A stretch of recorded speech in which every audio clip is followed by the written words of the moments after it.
Unbelievable. The American Senate has asked for a criminal investigation into Goldman Sachs. This is worth a closer look. I'm astounded. A bank like Goldman Sachs, one of the most prestigious and influential banks in the world. The once untouchable financial firm is now on the receiving end of a subpoena from the Manhattan DA's office. The subpoena seeks information related to the recent report by the U.S. Senate on the firm's dealings before and after and during the financial crisis. It's a remarkable American Senate report accusing Goldman Sachs that sparked the prosecutor's investigation. Over 35,000 people in 32 countries work for Goldman Sachs. The head office is here in New York, and I was eager to find out what this place was like.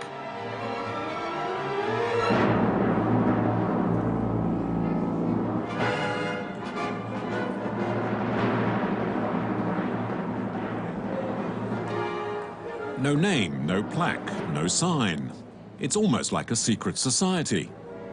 The employees and ex-employees are in fact all sworn to secrecy. Goldman Sachs is officially an investment bank, but what kind of investments? Since 2008, a mass of articles has been published claiming the bank grew richer during the financial crisis. A crisis, it is alleged, Goldman Sachs helped create. They are also accused of betraying their clients and manipulating world trade prices. How much of this is true? Who benefits from these accusations? Is this bank really more powerful than the government? And there have been many books written describing how the bank acquired its immense power over 30 years.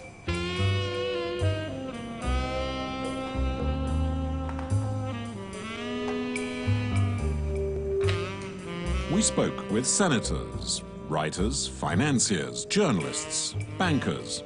All were kind enough to enlighten us.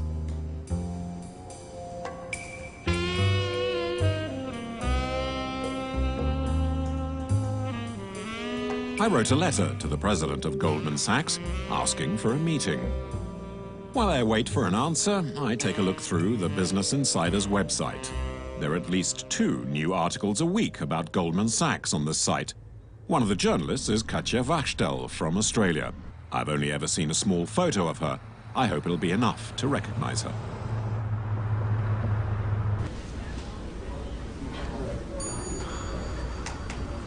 Katja feels uncomfortable being filmed in the office, so we head off to a restaurant for the interview.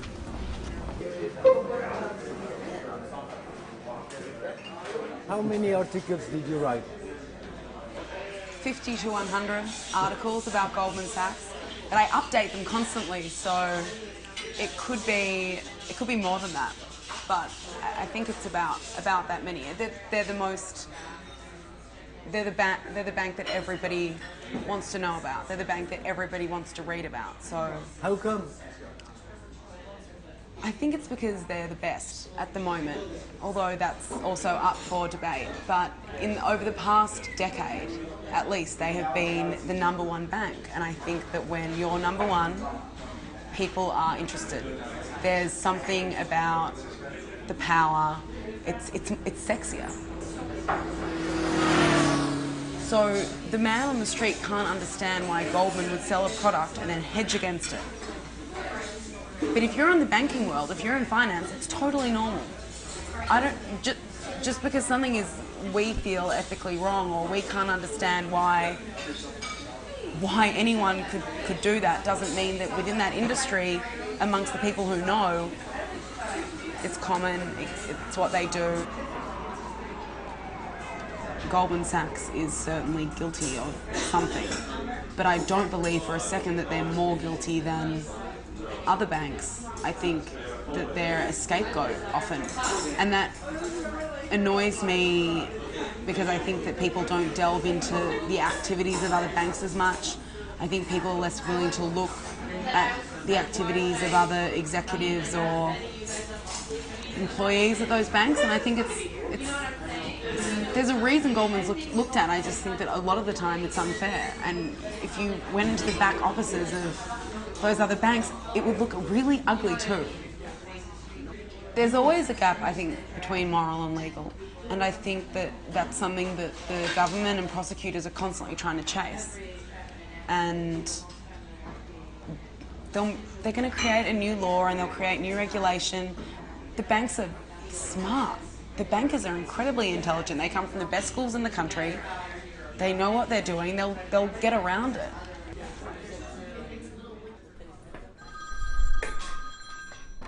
Have you heard anything from Goldman? Goldman's press office just called.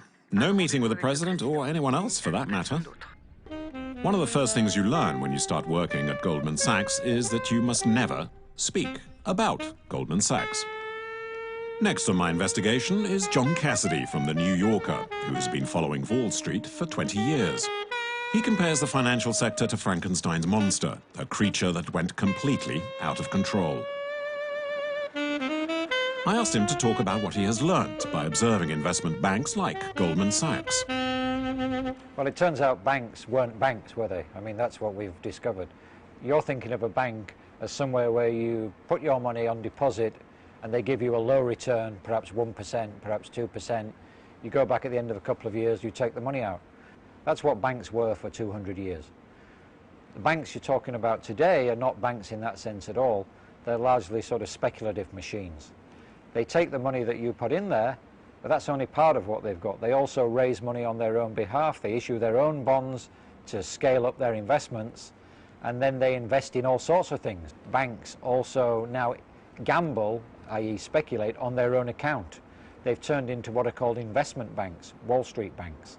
So the big French banks, for example, the big German banks, they have a subsidiary inside them, which to all intents and purposes is just the same as Goldman Sachs or Morgan Stanley. It's a Wall Street investment bank stuck inside what is supposed to be an old-fashioned retail bank.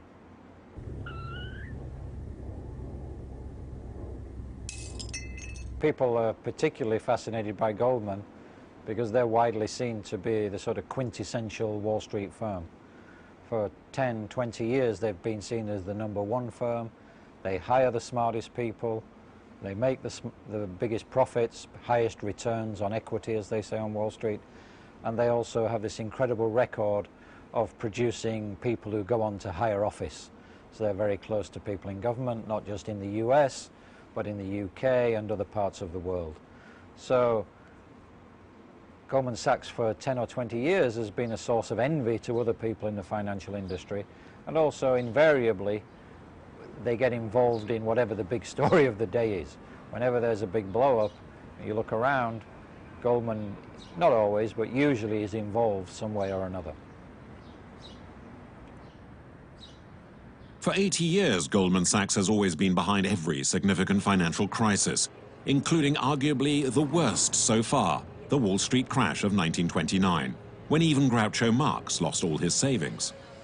Today, Goldman stocks millions of tons of aluminium and zinc to raise the prices.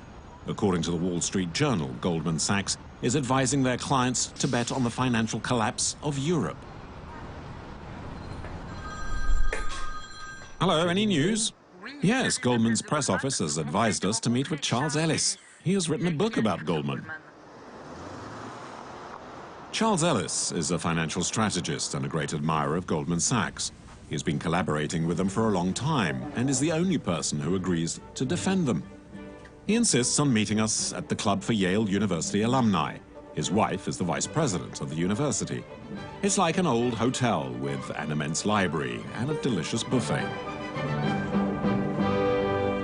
How come you love them so much? I have a great deal of respect for the people. I've worked with them personally for nearly 40 years as a consultant. And when you're in a consulting work, as I was in, you meet with the people away from the clients, backstage, or back in the kitchen, where real truth gets told.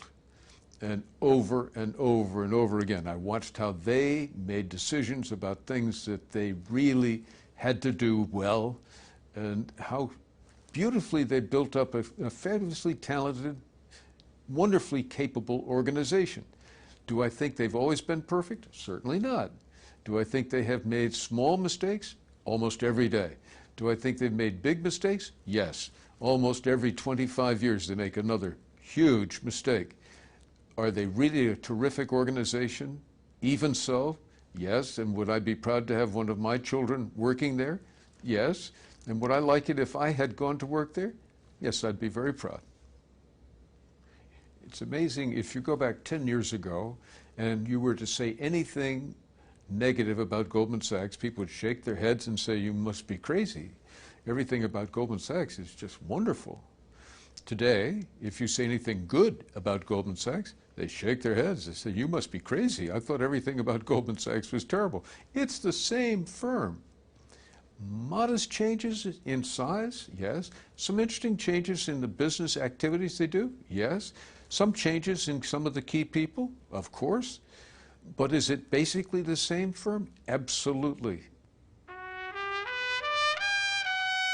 At last, we've found a former Goldman Sachs employee who has agreed to be interviewed.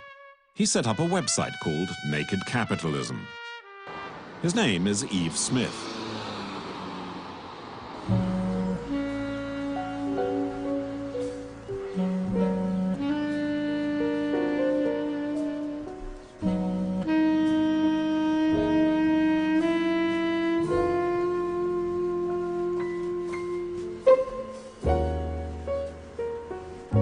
Much to my surprise, it turns out that Yves Smith is, in fact, a woman.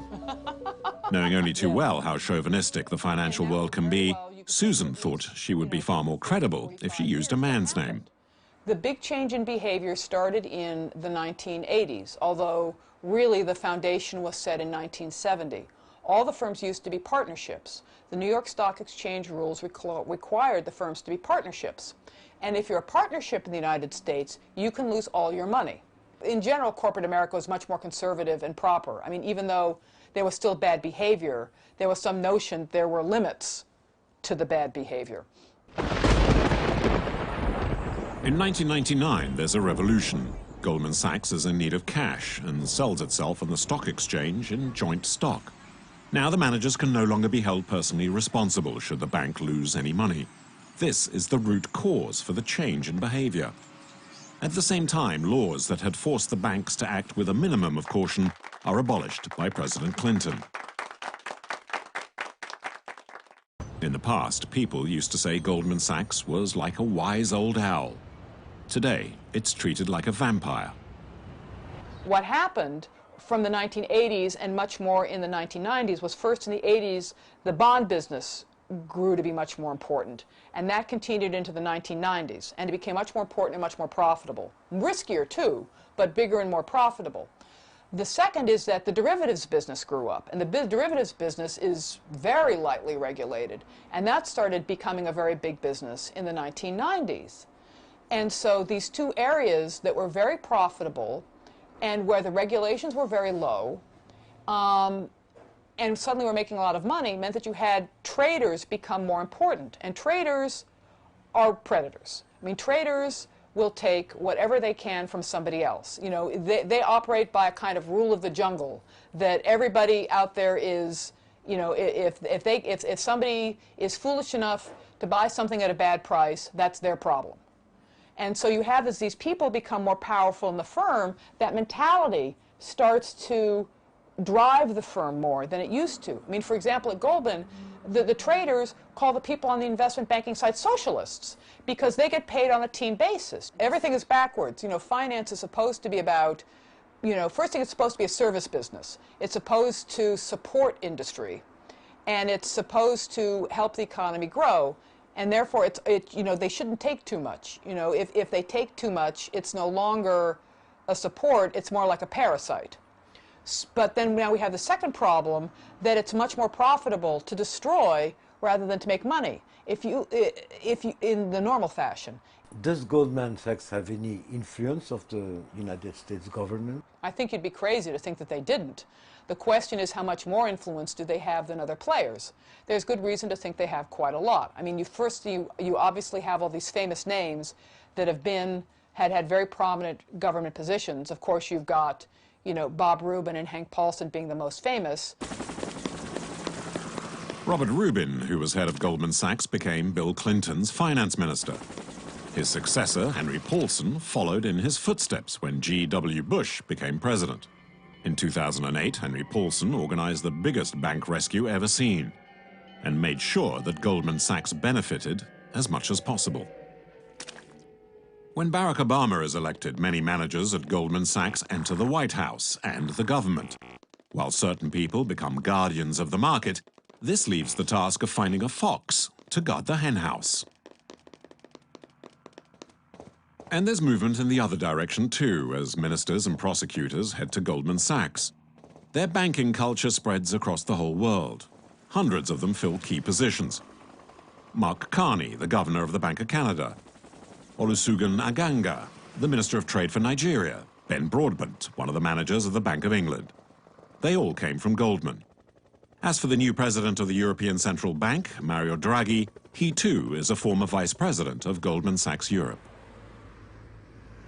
I learn a demonstration is being planned inside one of the Goldman banks. This particular bank is earning serious money, but pays no tax. Follow the road here. Everyone get behind. Charge for your back.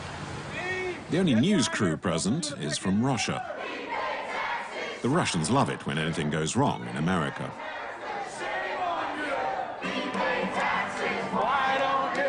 Good one, huh? People are dying all over America and all over the world because of these financial institutions. They are making billions from the wars. Feed the poor, not the war. Those are great.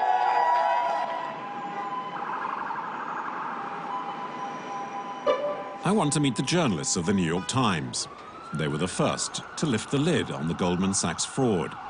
Gretchen Morgensen is finishing off a book, but Louise Story agrees to meet us. It's because of these two journalists that Goldman Sachs was convicted in 2010 and forced to pay a record $550 million fine for misleading their investors. Almost immediately, Goldman Sachs saw the value of its stock plummet 15%. How do you feel when Goldman Sachs says that their share might go down because of you and other journalists? Goldman shares do not go down because of journalists or stories or articles. They go down because of things that Goldman does or because of things that the government does. What we do is we tell the stories and we look for the facts. When the financial markets ran into grave trouble, there wasn't enough money for everyone. And what you saw at Goldman, as well as some other banks, is you saw them make some decisions that benefited Goldman but did not benefit their clients. And it occurred in all different sorts of ways. So one way that it occurred was with a hospital in Pittsburgh. And that hospital had bought something called auction rate securities from Goldman. And these are basically short-term investments that are supposed to roll over in auctions all the time. But that market dried up at the beginning of 2008, and Goldman was actually the first bank to pull out, helping it to dry up. But one of its customers was a hospital in Pittsburgh, and that hospital had asked Goldman months before, should we leave this market? And Goldman said to stay. And then when the market dried up, that customer alone was left to bear the loss. At the same time that Goldman was marking down these mortgage bonds, Goldman had its own position, its own negative bet on the mortgage market. Its customers did not know that Goldman was not a neutral broker. The more it marked its customers down, the more that short negative bet benefited Goldman. At the end of 2006, they had a big long position, which means Goldman was betting on the future of the housing market. And in the beginning of 2007, it was very hard to get rid of all of that position. They got rid of a lot, but they could not get rid of all. And so what they did was they built what they called the Big Short, which was a big negative bet that helped offset a lot of that long. And in 2007, it led to a substantial profit for Goldman. Now, Goldman would point to some losses in 2008, but I've been told by a lot of my sources that then they made profits on it in 2009, and they won't release those numbers. But the bottom line is Goldman had a big short. Other banks did not have the big short. Other banks spiraled and suffered and bled, but Goldman survived strong and much better because of this negative bet that they put in place even while their customers suffered. I also wanted to ask her about AIG, the world's biggest insurance company that went bankrupt.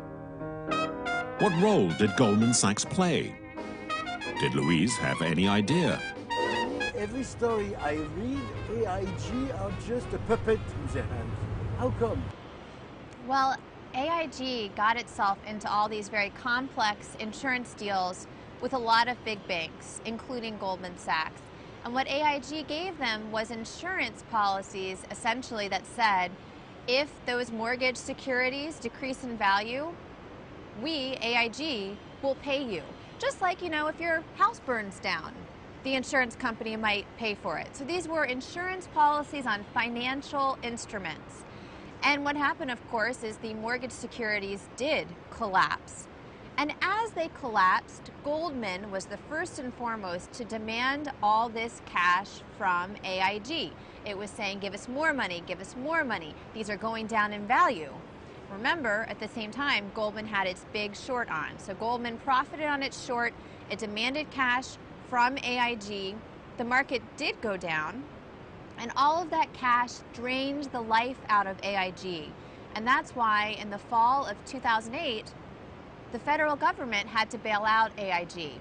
The only thing is, at the time in 2008, it was kept a secret that all that money went to the banks. It only came out later that this had been sort of a backdoor bailout to the banks through AIG. And in fact, if Goldman was really so smart, they should have realized that hurting AIG really was going to be very destructive, and it was also going to hurt all the other banks, which would in the end hurt them. You know, how could they be so short-sighted, if they're so smart, as to not understand that trying to, you know, if you're on a sinking boat, everybody's going to sink. And even if you think what you're doing is going to save yourself, what they did basically made the boat sink even faster.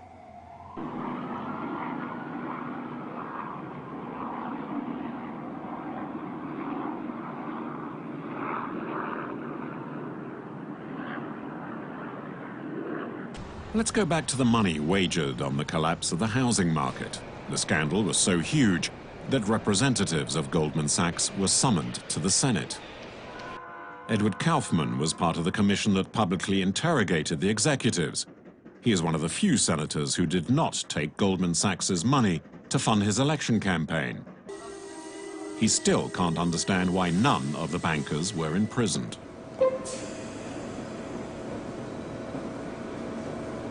We had Goldman Sachs, Lloyd Blankfein, a number of the top people in Goldman Sachs came and testified and told a very hard-to-believe story.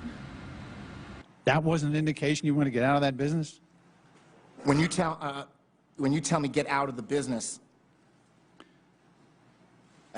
Senator, I don't know if I don't know what exactly. But you see, it's hard for the American people to believe that people this smart really never kind of decided that this thing was going south in a big way. Senator, I heard your earlier remarks as well. I think we're not that smart. Never once he said Goldman Sachs decided and announced and put together an investment strategy based on the fact that the housing market was failing. If they can be selling an investment to someone and saying this is a great investment, at the same time selling a derivative that will protect them, it's insurance against it. It's like me selling you a car, saying it was great, and as it goes out the door, I'm buying insurance that the car is going to crash because I know the brakes are no good on the car. They haven't put a case together against Goldman Sachs, any more cases, and the fact that not a single person is going to jail is a total complete, frankly, is very, very, very disheartening and discouraging. And so far, we've seen a trend that the regulators are ruling more and more in favor of the big banks, not ruling in favor of just the common person, the regular person, and the investor. And by the way, some of these investors that are getting hurt by this are very rich people. This is not just rich versus poor. Many of the people that are suffering from the high-frequency trading are suffering from the naked short selling, suffering from they cover the whole gamut of investors in the United States. So it isn't just the rich versus the poor. It basically is the big banks versus everybody else. One of the things that happened in the United States was after September 11th, we moved a whole lot of our FBI agents off of financial fraud into terrorism, which we should have done. It was the right thing to do.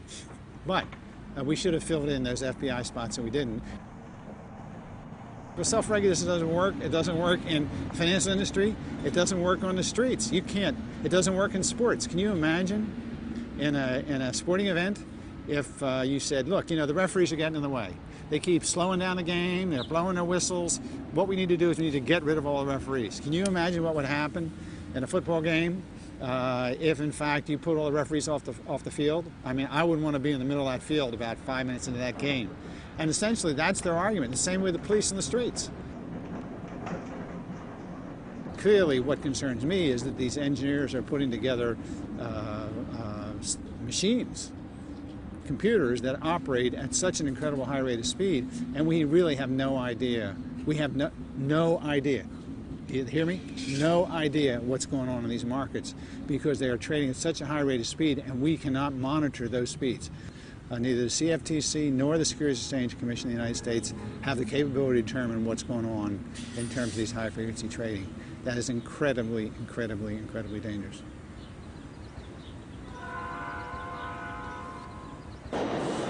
Only 20% of the exchanges are treated by the New York Stock Exchange that might, anyway, close in a few years' time.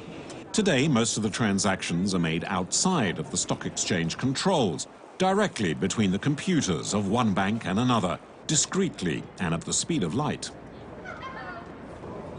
And when the price of wheat, of coffee, of soybeans and petrol doubles or triples, it's not because of the fluctuations in demand or supplies of stocks, but because Goldman Sachs and their competitors use rumors they themselves invent to make money on the rise or fall of prices. Today, Goldman is hosting its stockholders. The General Assembly will take place in the other tower, the New Jersey Tower on the other side of the Hudson River. Many stockholders say it's to discourage them from attending. A guard threatens to have me arrested if I get any closer, and even some of the stockholders aren't welcome. The Jersey City Police, where this meeting is taking place, called our organization and said that our names were on a list that had been given to them by Goldman Sachs as potential troublemakers at their annual meeting. Goldman Sachs, pay your tax. Don't bounce budget on the people's backs. Goldman Sachs, pay your tax. Don't bounce budget on the people's backs. Goldman Sachs, pay your tax. Don't bounce a budget on the people's backs. At the exit, we meet one of the stockholders.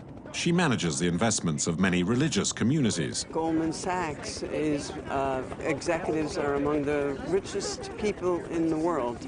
And there are 1 billion plus people in the world at the bottom of the pyramid, which means they are suffering from poverty and mainly food insecurity. And because Goldman Sachs is at the heart of the financial, economic, and speculative communities, we believe that that is truly affecting our global community in a way that is not sustainable. So we are looking that executive compensation can be seriously addressed and our global community can become more sustainable. I can understand why she's disappointed. In 2010, Goldman Sachs's profits fell by 37%, while the salaries of the top 5 managers tripled. There is a website that highlights all the articles and television programs that are critical of Goldman Sachs. I'm curious about who runs it and decide to head to Florida to see Larry Rubinoff. Larry was head of a mortgage lending office for 20 years until the market collapsed.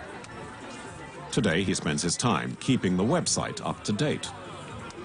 Goldman Sachs tried to have the site banned, but since Larry was not making any profit from it, the law says he's free to carry on.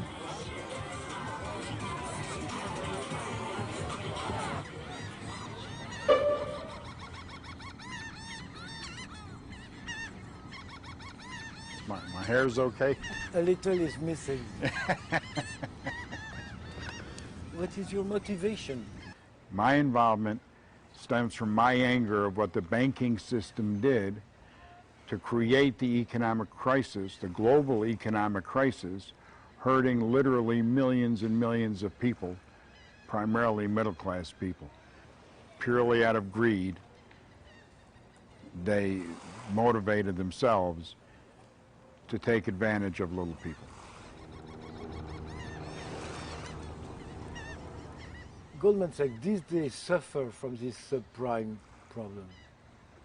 Goldman Sachs didn't suffer at all. Goldman Sachs has had its best years since the mortgage meltdown and since the worldwide economic crisis. Goldman Sachs has come out on top. They knew the mortgages would fail. They never told anyone. They were very instrumental in this crisis that the entire world has gone through. They paid rating agencies to give false ratings on these issues that led investors to believe they were safe. Countries and entire nations, municipalities, unions, they duped everyone. After the very last Wall Street reform, do you expect some benefit? Absolutely none. Business is going on in Wall Street and with the banks as usual. Derivatives are still being sold and traded. Mortgage-backed securities are still being created and sold and traded. We just don't know what ratings are put on them, but they're doing as much now, if not more, than they were before. So I see absolutely no change.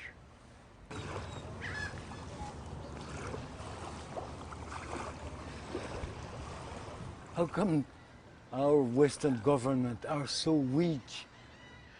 It's perhaps that Goldman Sachs and other banks and financial institutions have a great deal of power over the government. It's not that the government is so weak. It's possibly that those that control our finances and our money are a little bit stronger. There was a quote by a gentleman that created the concept of the central banking system. What we know here in this country is the Federal Reserve System. His name was Mayor Rothschild. He said, "Let me control the money of a nation, and I care not who makes its laws." If you think about that, it's a very profound statement. If the banks and Goldman Sachs can control all the money, they can pretty much control the governments and the laws within those governments. How come there are not more people revolting? I think people, especially in this country, have a fear. They have a fear of retribution. They become sheep. They're being led to the slaughter, and they don't believe, they truly don't believe in their hearts that they can fight against these institutions.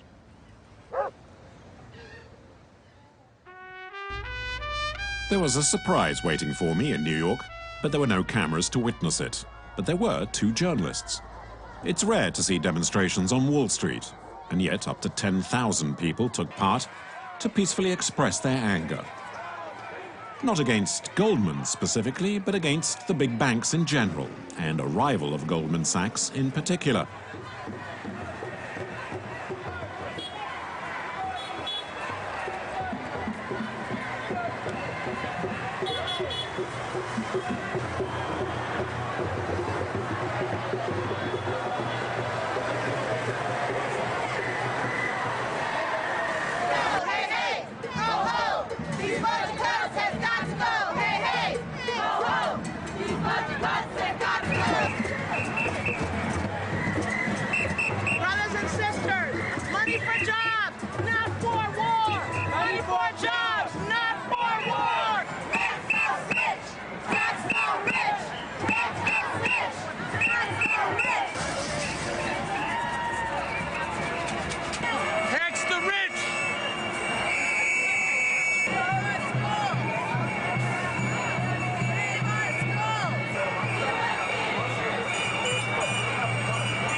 I hear about an MEP who is outraged after discovering the financial experts that advise the European Commission are actually lobbyists being paid for by the big banks.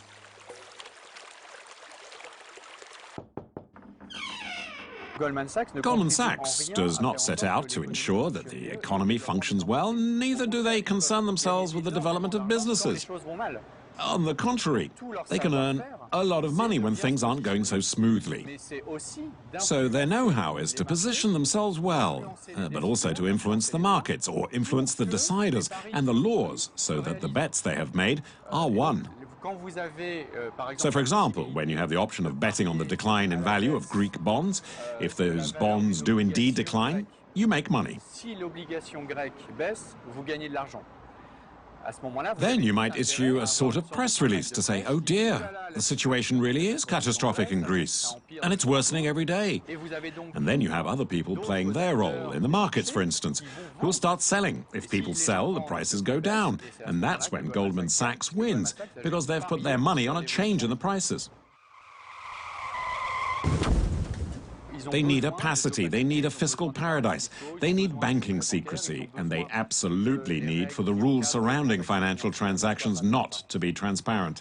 So all these products that have been made over the last 20 years, what we call financial innovation, that is what is at stake when the risks increase. So honestly, what should we really call them? Honestly, we should call them time bombs, because we're creating more risks than we're getting rid of. The finance and the lobbying of the finances is to say, we are taking into account the risks. We have the risks covered. We are hedging the risks. We are mediating the risks. In reality, it's the complete opposite. They are creating more risks than they are protecting themselves against. As I was leaving, I discovered Goldman Sachs is also being sought by the American Federal Reserve. In 2009, one of their subsidiaries, Lytton Loan Servicing, illegally evicted millions of families. The AFR considers Lytton Loan Servicing to be guilty of, quote, neglect, abnormal practices, even of inappropriate behavior.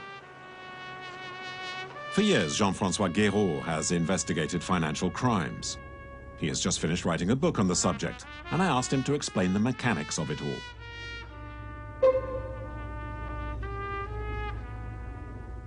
The bankers that distributed these subprime loans, said to be predators or liars, knew only too well that someday or another these loans would literally strangle the more vulnerable members of American society. There is even a phrase that is even more revealing and true to the hideousness and toxicity of these loans. The financiers talked about neutron loans, comparing them to neutron bombs. Now, neutron bombs are designed to destroy people but leave the buildings intact. So these subprimes would someday destroy American households that have been set up to be strangled, but leave the houses themselves intact so they could be brought back by the banks. All of this consciously and voluntarily.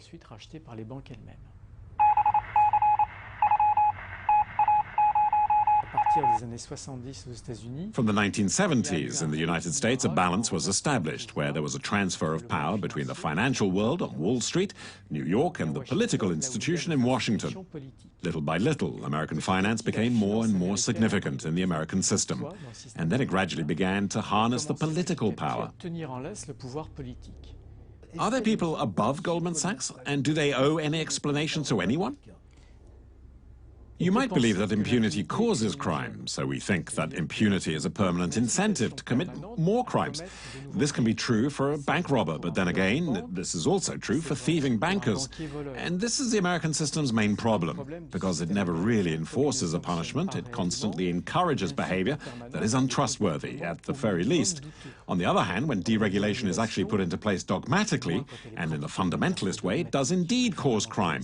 In other words, it contributes to the constant incitement to commit fraud and systematically create opportunities for fraud.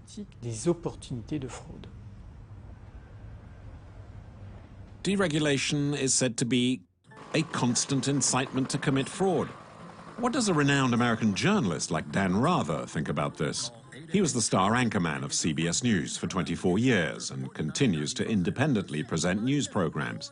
Aged 80, he is still tremendously successful. Go greener.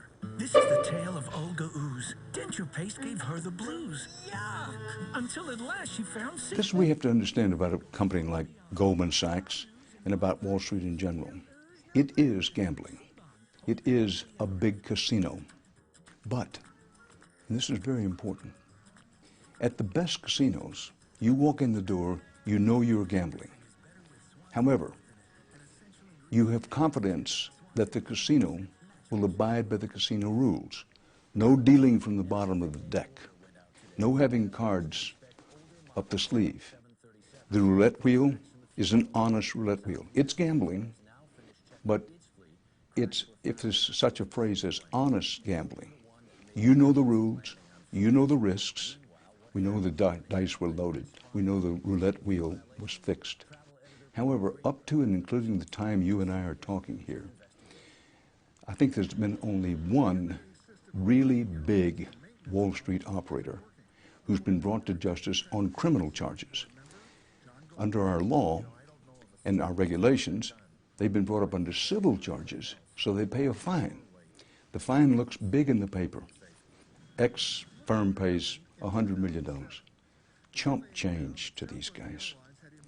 As long as they can only suffer monetary losses, I fear they'll continue to do it.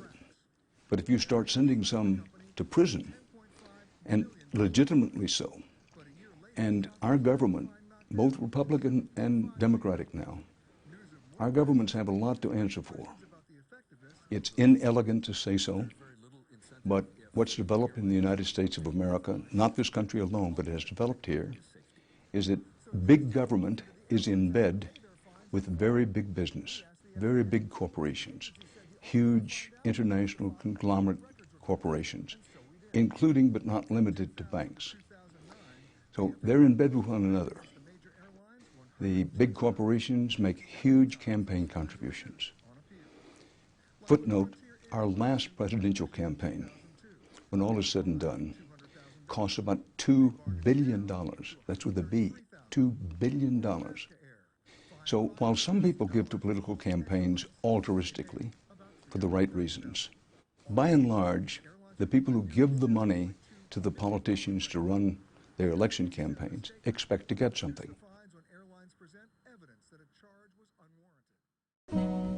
Are they then the masters of the world?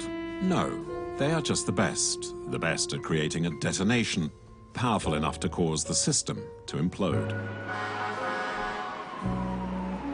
To evaluate this worldwide danger, I need to find someone who can give an objective point of view. Chris Hedges is a former war correspondent and Pulitzer Prize winner, one of the few American intellectuals to demonstrate against the digressions of the big banks. A few years ago, he even resigned from the New York Times in order to carry out his investigations without restriction. His vision of the world goes way beyond just finance.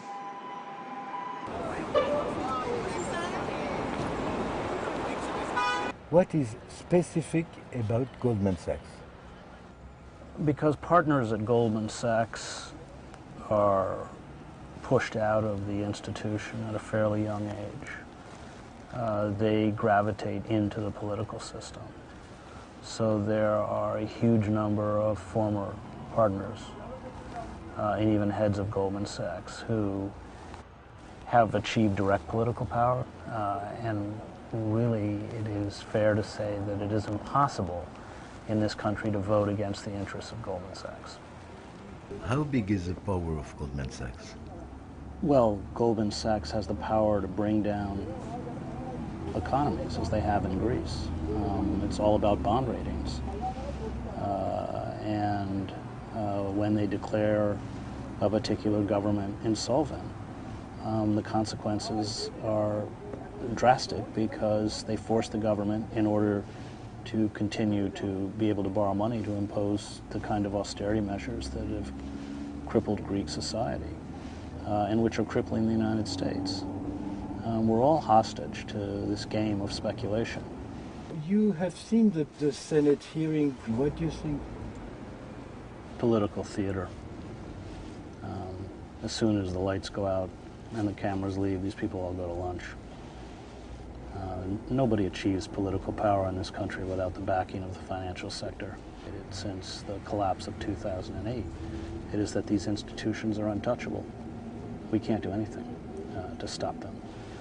They have looted the U.S. Treasury and are engaging in the same kind of speculation, casino capitalism that they engaged in before the bubble deflated, wiping out $17 trillion in wages and savings of small shareholders and ordinary Americans. You know, these people are criminals. In the 17th century, speculators were hung. And here, every single institution, from the press to universities, to the courts, to the legislative bodies, to the executive branch of government, dance to the tune that they play. And there's absolutely no way that ordinary citizens can fight back. There is no mechanism within the formal structures of power by which we can fight back. We live not in a democracy, but what the political philosopher Sheldon Woolen calls a system of inverted totalitarianism. And by that, he means it's not classical totalitarianism. It doesn't revolve around a demagogue or a charismatic leader, but finds its expression in the anonymity of the corporate state. We're being destroyed financially, morally, politically, and economically. And the institutions that do it, and maybe the crown institution that is doing it, is Goldman Sachs. They know no limits. They turn everything into a commodity that they exploit until exhaustion or collapse, which is why the environmental crisis is intimately twinned with the economic crisis. The death of the American empire is not a tragedy. It's probably a good thing. It's just how we're dying that is so frightening, because we're lashing out like a wounded animal. And, you know, empires, the tyranny empires impose abroad, they always bring home. They always impose at home. Thucydides and Plutarch wrote about that in ancient Athens. Athenian democracy was slaughtered by the Athenians, and we're doing exactly the same thing. Civilizations from Easter Island to the Ottoman Empire to the collapse of Imperial Russia, they always exhaust their own potential and their own resources. The danger is that this time it's global. We bring the whole planet down with us. There is nowhere left to migrate to.